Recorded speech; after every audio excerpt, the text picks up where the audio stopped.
പൊള്ളുന്ന വെയിലിൽ കലോത്സവ വേദിയിലെത്തുന്ന കലാപ്രതിഭകളുടെയും കാണികളുടെയും ഉള്ളം തണുപ്പിക്കുകയാണ് കേരള പോലീസ്. 24 മണിക്കൂറും പ്രവർത്തിക്കുന്ന പോലീസിന്റെ പവലിയനിൽ എത്തിയാൽ വയറും മനസ്സും ഒരുപോലെ നിറയ്ക്കാം. കാക്കിയുടെ ഗൗരവം വെടിഞ്ഞ് ഉദ്യോഗസ്ഥരെല്ലാം ഉത്സാഹത്തോടെ തേക്കിൻകാട് മൈതാനത്തെത്തുന്നവരുടെ വിശപ്പകറ്റുകയാണ്. വിവിധ പോലീസ് സംഘടനകളുടെ നേതൃത്വത്തിൽ മുഖ്യവേദിക്ക് സമീപം നിർമ്മിച്ചിട്ടുള്ള പവലിയനിൽ സദാസമയവും പാനീയങ്ങൾ സൗജന്യമായി നൽകുകയാണ്. വെയിലേറ്റ് ക്ഷീണിച്ചെത്തുന്ന മനുഷ്യർക്ക് ദാഹമകറ്റാനായി തണുത്ത സംഭാരവും നാരങ്ങ വെള്ളവും ചുക്കുവെള്ളവും പവലിയനിൽ ലഭ്യമാണ്. എന്നാൽ അതോടൊപ്പം വിശന്നെത്തുന്നവർക്ക് പുഴുങ്ങിയ നേന്ത്രപ്പഴവും വൈകിട്ട് പലഹാരങ്ങളുമാണ് പോലീസ് സേനാംഗങ്ങൾ നൽകുന്നത്.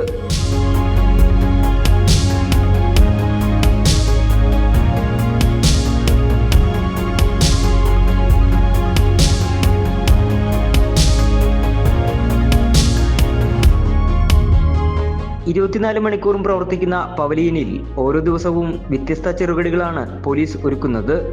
കലോത്സവം സമാപിക്കുന്നതുവരെ 5 ദിവസവും പവലിയൻ പ്രവർത്തിക്കും.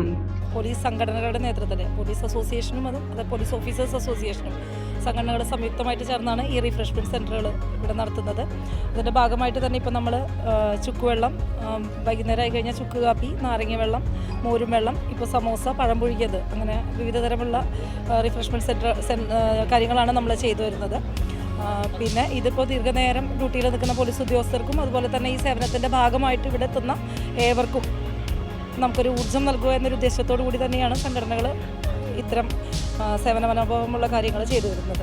സൈബർ കുറ്റകൃത്യങ്ങൾ, ട്രാഫിക് നിയമലംഘനങ്ങൾ, ലഹരി ഉപയോഗം എന്നിവയ്ക്കെതിരെയുള്ള ബോധവൽക്കരണ ലഘുലേഖകളുടെ വിതരണവും പവലിയനിൽ നടക്കുന്നുണ്ട്.